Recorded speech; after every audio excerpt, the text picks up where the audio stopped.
친구들과 부자에 대해 얘기했는데 이런 얘기를 들었어요.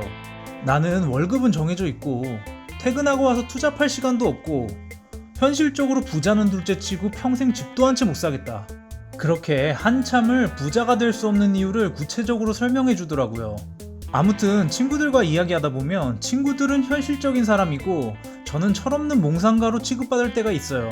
사실 저는 평범한 사람들이 말하는 현실적인 이유라고 생각하는 것들이 그들의 한계를 막는 강력한 유리천장으로 작용한다고 보는데요. 오늘은 가난을 벗어나기 위한 방법 3가지에 대해서 이야기할게요. 가난을 벗어나기 위한 첫 번째, 내 상식보다 훨씬 큰 목표를 잡아라. 제 생각에 가난을 벗어나지 못하는 가장 큰 이유는 그놈의 현실적인 목표예요. 그 현실적인 목표라는 것은 지금의 상황으로 살았을 때 도달할 수 있는 수준을 말하는 건데요. 예를 들어 연봉이 5천만 원인데 이전까진 매년 1,500만 원씩 저축했다면 매년 2천만 원씩 저축하겠어 같은 목표죠. 이건 가난한 사고방식과 라이프 스타일은 그대로 유지하기 때문에 절대 드라마틱한 변화는 없어요. 부자가 되기 위해서는 사고방식을 완전히 바꿔야 돼요. 지금 내 연봉은 5천만 원이지만 어떻게 해서든 5년 안에 10억을 모아보겠어. 이렇게 현재 사고방식으로는 불가능한 목표를 세워야 새로운 사고방식을 정립할 수 있어요. 경영의 신이라 불리는 이나모리 가즈오는 IBM의 수주를 받으며 중소기업이었던 교세라를 크게 도약시켰는데요. 그때 IBM이 원하는 수준은 당시 교세라 기술력의 10배 더 엄격한 품질 수준이었어요. 그렇지만 기꺼이 제안을 받아들이고 9개월간의 피나는 노력 끝에 달성했어요. 이 성공으로 교세라는 일본 최고의 기술력을 보유하게 됐고 향후 엄청난 성장을 하게 됐죠. 만약 이나모리 가즈오가 현실적으로만 생각했다면 이런 제안을 받아들이지 않았을 거고 교세라는 그저 그런 중소기업으로 남았을 거예요. 현재 수준에서 무난하게 가능한 목표가 아닌 현재 수준으로는 불가능한 목표를 잡아야 돼요. 그것을 어떻게든 성공시키겠다고 생각하면 비로소 현재의 가난한 사고방식을 깨고 그것을 이루기 위해 점점 창의적인 방식을 떠올리면서 부자의 사고방식이 정립되기 시작하는 거죠. 목표에 따라 생각이 변하고 그 생각이 사람을 다시 만들게 되는 거죠. 가난을 벗어나기 위한 두 번째, 목표를 절대 낮추지 마라. 저는 사실 이전에도 유튜브 채널을 몇 개 만들었었어요. 막상 시작해보니까 생각처럼 되지 않더라고요. 이게 생각보다 쉽지 않다는 걸 느끼고 포기했었죠. 하지만 이번에 시작할 때는 무조건 목표를 달성하겠다는 마인드로 시작했고 성과가 안 나오면 포기하는 게 아니라 그 성과가 나올 때까지 계속 시도해보기로 했죠. 영상을 만들 때도 다른 어떤 채널보다 좋은 내용을 담으려고 많이 조사하면서 만들었어요. 그렇게 하다 보니까 아직 목표 달성은 멀긴 했지만 전에 만들었던 채널보다 훨씬 좋은 성과를 내고 있어요. 어떤 것이든 직접 해보면 정말 생각과 달라요. 내 생각보다 훨씬 많은 장벽이 있다는 것을 깨닫게 되죠. 이 벽을 느끼면 보통은 현실적으로 일반인이 유튜브로 절대 성공 못해, 레드오션이야 라고 말하며 내가 포기한 합당한 핑계들을 만들어내죠.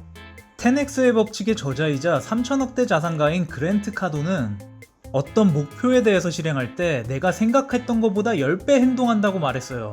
무언가를 처음 시작하면 내가 생각지도 못한 문제점과 여러 난관들이 무조건 발생하고 그것을 성공시키기 위해서는 처음 생각의 10배의 노력을 해야만 한다는 거예요. 그는 실제로 부동산을 매입할 때도 한두 개 알아본다고 생각했으면 1, 20개 정도를 알아보고 철저한 협상을 통해 원하는 가격에 매입했고 사업을 할 때 판촉을 위한 전화를 하루에 2-3통 하려고 했다면 20-30통을 해야 성공할 수 있었다고 말했어요. 가난한 마인드를 가진 사람은 목표를 실행하면서 난관에 봉착하면 보통 목표를 낮추거나 포기하려고 하죠. 하지만 부자 마인드를 가진 사람은 예상치 못한 문제가 발생하더라도 절대 그 목표를 낮추지 않고 그것을 이루기 위해 더 많은 노력을 해서 결국 달성시키죠. 정리하자면 가난한 사람은 노력의 양을 정해놓고 그것에 맞춰서 목표를 낮추거나 포기하지만 부자는 목표를 정해놓고 그것에 맞춰서 더 노력해서 결국 달성해내는 거죠. 가난을 벗어나기 위한 세 번째, 존버하라. 목표를 설정하고 목표를 낮추거나 포기하지 않고 노력한다면 분명히 부자가 될 거예요. 하지만 중간에 어떠한 성과도 나지 않는 침체기가 반드시 오는데 그때 포기하지 않는 사람만이 진정한 승리자가 되는 거죠. 이것을 잘 버티기 위해서는 강력한 확신이 있어야 되는데요.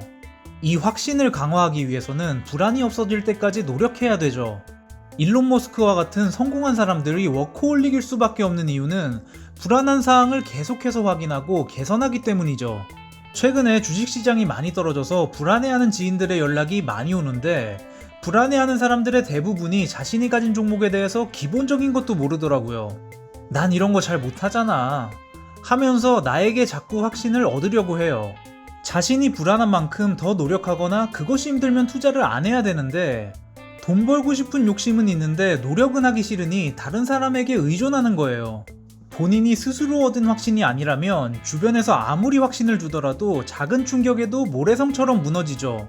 반면 본인 스스로 확신을 만들었다면 주변에서 아무리 비난해도 강력한 확신으로 굳건하게 버틸 수 있는 거죠. 투자의 귀재 워렌 버핏은 코카콜라 주식을 30년 이상 보유하면서 큰 돈을 벌었는데요. 코카콜라 주식이 계속 오르기만 했던 건 아니에요. 98년에 고점을 찍고 14년 동안 전고점을 회복하지 못했었죠. 이럴 때마다 언론에서는 워렌 버핏 실력이 한물 같다며 조롱하는 기사들이 나오곤 했죠. 보통은 지루한 장세와 주변 비판들에 못 이겨 팔아버렸을 텐데 본인만의 강력한 확신으로 꿋꿋하게 버티고 버텨서 세계 최고의 부자가 될 수 있었던 거죠. 재산 5천억을 보유하고 있는 50점 무패의 복싱 선수 메이웨더는 이런 말을 했죠. 돈이 인생의 전부는 아니지만 돈만한 게 없다. 돈은 인생의 선택권을 넓혀줘요. 맛있는 것을 먹을 선택권, 좋아하는 일을 할 수 있는 선택권, 지인에게 베풀 수 있는 선택권 등 많은 선택권이 생기죠. 인간이 가장 불행을 느낄 때는 아무것도 통제할 수 없을 때라고 하는데요. 그런 면에서 선택권을 넓혀주는 돈이 많다면 행복할 확률은 확실히 올라갈 거예요. 가난을 벗어나 돈 걱정 없이 사는 그날까지 같이 열심히 달려봅시다. 오늘 얘기는 여기까지 할게요. 모두 100억 법시다.